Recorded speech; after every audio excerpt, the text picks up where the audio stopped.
मनीष कश्यप जी का जो सोच है, अगर वे विधानसभा का टिकट मांगते हैं तो मेरे हिसाब से उनका सोच छोटा है। मैं भी 21,000 रुपया दे करके नामांकन किया हूँ। चुनाव लड़ना नहीं लड़ना यह वहाँ की जनता तय करेगी कि मनीष कश्यप उस लायक हैं या नहीं हैं। नमस्कार, स्वागत है आप सभी का। मेरा नाम है संतोष और आप देख रहे हैं तिरहुत दस्तक। अभी हमारी उपस्थिति जगदीशपुर में है और जगदीशपुर में जन स्वराज पार्टी के नेताजी हैं। यहाँ पे आगामी 29 तारीख को प्रशांत किशोर जी फिर से चंपारण में दस्तक दे रहे हैं। प्रशांत किशोर इस बार आ रहे हैं तो स्वाभाविक है, विधानसभा चुनाव है तो विधानसभा चुनाव को लेकर ही वो क्षेत्र में भ्रमण कर रहे हैं। फिलहाल हम आपसे जानने का प्रयास करेंगे, क्या नाम हुआ? मेरा नाम है नंद किशोर प्रसाद कुशवाहा। जन स्वराज में मैं प्रदेश स्टेट कमेटी का सदस्य हूँ, प्रदेश महासचिव हूँ और प्रमंडल चुनाव अभियान समिति के संयोजक हूँ चंपारण रेंज का। अभी प्रशांत किशोर जी का चंपारण में आगमन हो रहा है, तो कहाँ आ रहे हैं और किस तरह से कार्यक्रम है, थोड़ा सा दर्शकों को बताइए। सबसे पहले आपके चैनल को और आपके दर्शकों को मेरे तरफ से नमस्कार है। माननीय प्रशांत किशोर जी 29 जून को पखनाहा के हाई स्कूल के फील्ड में 4 बजे आ रहे हैं और उसके लिए भव्य तैयारी की जा रही है।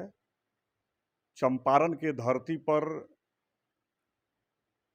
पहले भी आए हैं, लेकिन इस बार जो आ रहे हैं इस चंपारण की धरती पर जन स्वराज के चंपारण के सभी कार्यकर्ता, नेता और नौतन विधानसभा के तमाम नेता और कार्यकर्ता इस कार्यक्रम को सफल बनाने में लगे हुए हैं और हम लोग प्रयास कर रहे हैं कि यहाँ 25 से 30 हजार लोगों की संख्या वहाँ जुटे और यह कार्यक्रम बिहार में नंबर 1 का रहे। यह प्रयास हम लोगों का जारी है। पखनाहा जो है बाढ़ प्रभावित क्षेत्र है और वहाँ पे जब भी बरसात आता है तो वहाँ के जो लोग हैं वो बाढ़ से प्रभावित होते हैं। तो क्या लगता है इस बार प्रशांत किशोर के द्वारा बाढ़ क्षेत्र में भी भ्रमण किया जाएगा? उस दिन का तो कार्यक्रम है कि सभा करना। पखनाहा हाई स्कूल के जो बहुत बड़ा फील्ड है, बहुत बड़ा मैदान है, उस मैदान में मंच लगेगा और नौतन विधानसभा के हर प्रत्येक गांव, प्रत्येक वार्ड से वहां लोगों को पहुंचाया जाएगा। लोग अपने से भी जाएंगे और उनके भाषण को सुनेंगे और जिला के भी साथी इस कार्यक्रम को सफल बनाने में लगे हुए हैं। वहाँ बाढ़ प्रभावित जो क्षेत्र है, निश्चित रूप से जितना विकास नौतन विधानसभा में होना चाहिए यह नहीं हो पाया है और बाढ़ प्रभावित इलाके में जो काम यहाँ के विधायक मंत्री को करना चाहिए वे नहीं कर पाए हैं।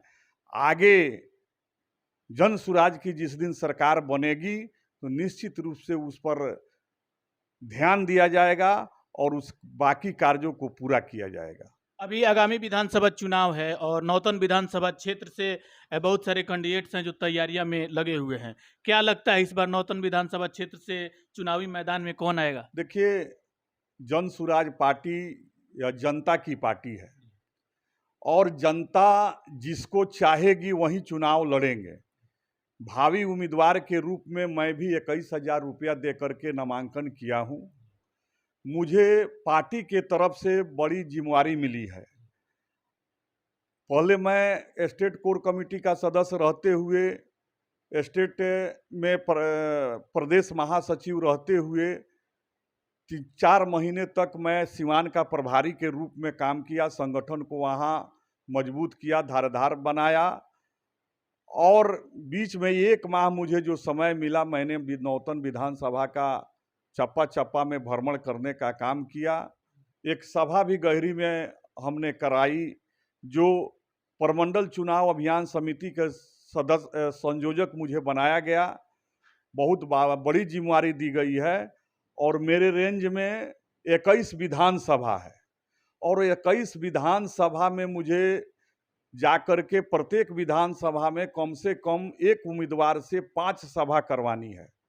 उस सभा में कम से कम 500 से अधिक की भीड़ होनी चाहिए और उस सभा में पार्टी के विचारों को, सिद्धांतों को, अभियान को और सत्ता में आने के बाद हम लोग कौन-कौन सा 5 जो काम करेंगे उसको बताने का अभियान हम लोग शुरू किए हैं। तो पार्टी ने मुझे बड़ी ज़िम्मेवारी दी है 21 विधानसभा में जो कार्य करने का, इसलिए अपने विधानसभा में थोड़ा कम समय मैं दे रहा हूँ। मैं लगभग 35-40 वर्षों से नौतन विधानसभा में भ्रमण करते आया हूँ और नौतन विधानसभा के प्रत्येक गांव में मैं गया हूँ। मुझे व्यक्तिगत रूप से लोग जानते भी हैं और इस जिला के किसानों की लड़ाई हो, नौजवानों की लड़ाई हो, मैं लड़ते आया हूँ, संघर्ष करते आया हूँ। लोग मुझे व्यक्तिगत रूप से जानते हैं, लेकिन मुझे नौतन विधानसभा में जिस हिसाब से काम करना, भ्रमण करना चाहिए, सभा करना चाहिए, वह करने में मैं सफल नहीं हो रहा हूँ। इसलिए कि मुझे पार्टी ने प्रदेश स्तर की जिम्मेवारी जो दे दी है, तो पार्टी के निर्देशानुसार जो मुझे काम करना चाहिए वह करते हुए अपने विधानसभा के लोगों के साथ हूँ। उन लोगों का भी जिन लोगों को जिस तरह की ज़रूरत पड़ती है, चाहे वह थाना में हो, ब्लॉक में हो, जिला में हो, अपने तमाम कार्यकर्ताओं को मैं समय समय पर मदद करता हूँ। इसलिए यहाँ उम्मीदवार की बात आप जो कह रहे हैं, 3-4 लोग उम्मीदवार के रूप में फॉर्म भरे हुए हैं। सब लोग अपना मेहनत कर रहे हैं। पार्टी के द्वारा जिनको चयनित किया जाएगा, जिनको उम्मीदवार बनाया जाएगा, उसको जिताने के लिए हम लोग भरपूर मेहनत करेंगे और यहाँ से हम लोग जिता करके विधायक बना करके भेजेंगे। चंपारण के विधानसभा सीटों की बात करें तो अभी सबसे हॉट सीट बनने जा रही है चनपटिया विधानसभा, क्योंकि अभी मनीष कश्यप भारतीय जनता पार्टी छोड़ चुके हैं और ऐसा बताया जा रहा है कि जुलाई में वो जन सुराज पार्टी में शामिल हो रहे हैं। तो क्या लगता है, जन सुराज पार्टी में मनीष कश्यप अगर आते हैं तो जन सुराज को कितना बड़ा फायदा होने वाला है? देखिए, पार्टी में हर तरह के लोग आते हैं, दरवाजा खुला हुआ है। जो लोग पार्टी में आना चाह रहे हैं उनका स्वागत है। मेरे तरफ से, पार्टी के तरफ से कहीं कोई बाध्यता नहीं है कि अमुक आदमी नहीं आएंगे, लेकिन हम लोगों के पार्टी के नीति सिद्धांत के पर अगर वे खरा उतरेंगे तो उन्हें चुनाव लड़ना नहीं लड़ना यह वहाँ की जनता तय करेगी कि मनीष कश्यप उस लायक हैं या नहीं हैं। चूँकि पार्टी में 3 बरस से चनपटिया विधानसभा के बहुत से कार्यकर्ता चप्पा-चप्पा में घूम करके जन सुराज की प्रचार कर रहे हैं, पार्टी का प्रचार कर रहे हैं। वहाँ के लगभग 5 नेता और कार्यकर्ता उम्मीदवार के रूप में फॉर्म भरे हुए हैं।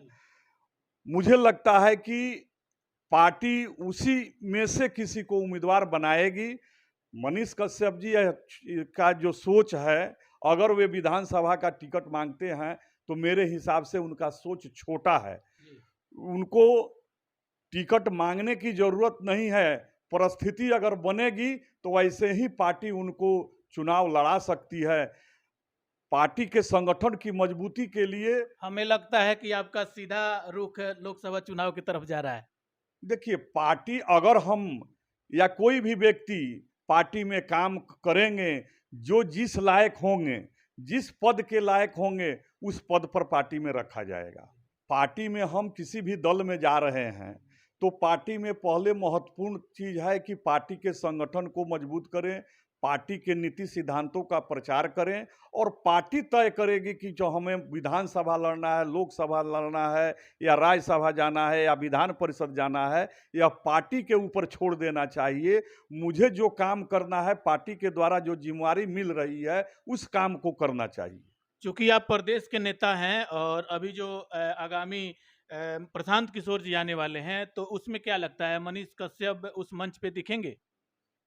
देखिए, इसकी जानकारी मुझे नहीं है कि मनीष कश्यप जी से और प्रशांत जी से वार्ता हुई है या नहीं हुई है, इसकी मुझे कोई जानकारी नहीं है। उनके भाई साहब प्रशांत किशोर से मिल रहे हैं लगातार, तो कहीं ना कहीं जन स्वराज पार्टी में शामिल होने की जो एक संदेश है वो दिख रहा है। देखिए, माननीय प्रशांत किशोर जी इस पार्टी के प्रणेता हैं। बिहार के बहुत से जिलों से लोग जाकर के उनसे मिलते हैं। उसी क्रम में वो अगर उनके भाई भी मिलते हैं तो यह कोई बहुत बड़ी बात नहीं है। जो वार्ता कुछ हुआ होगा इसकी जानकारी मुझे नहीं है। क्या कहिएगा दर्शकों से इस बार जो प्रशांत किशोर आ रहे हैं? दर्शकों से मेरा अपील होगा कि 29 जून को 4 बजे पखनाहा के बाजार के पास बड़ी फील्ड में आप उपस्थित होकर के जन सुराज के प्रणेता माननीय प्रशांत किशोर जी के आप भाषण को सुने और उससे लाभ उठावें। यही मेरी अपील है कि हजारों हजार की संख्या में पहुँचें। नौतन विधानसभा के तमाम कार्यकर्ता नेता साथियों से मेरा अपील होगा कि आप इसमें लग जाएं, गांव-गांव से में लोगों से जनसंपर्क करें और इस कार्यक्रम को सफल बनाने के लिए भरपूर प्रयास करें। यही मेरी अपील है और तमाम कार्यकर्ताओं और नेताओं से मेरा यही शुभकामना है कि इस कार्यक्रम को हम लोग सफल बनावें। निश्चित रूप से आने वाला दिन जन सुराज का होगा। अभी माननीय नेता प्रशांत किशोर जी के द्वारा कल यह बता भी दिया गया है कि जन सुराज पार्टी का चुनाव चिन्ह स्कूल का वास्ता छाप है। यह स्कूल का वास्ता छाप मिला नहीं है, यह चुनाव चिन्ह लिया गया है, मांगा गया है और इसलिए मांगा गया है कि स्कूल का बस्ता बच्चों के लिए जो पीठ पर पिछली सरकार ने पीठ पर बोरा बांधने का काम किया था और हम लोगों की सरकार जब आएगी तो बच्चों को किताब दिया जाएगा कि बैग में किताब रख करके पीठ पर लेकर के बच्चे विद्यालय जाएंगे। जब शिक्षा का विकास होगा, बच्चे जब शिक्षित होंगे तभी बिहार का विकास होगा। चलिए, बहुत बहुत धन्यवाद। ये थे नंद किशोर प्रसाद कुशवाहा जी और इनके द्वारा प्रशांत किशोर आ रहे हैं, उसको लेकर बहुत सारा अपडेट दिया गया।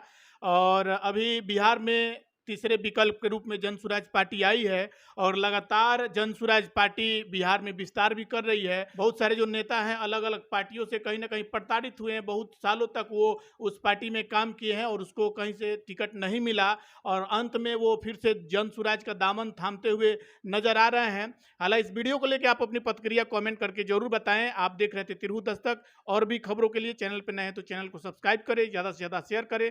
मिलते हैं फिर अगले वीडियो में, तब तक के लिए जय हिंद।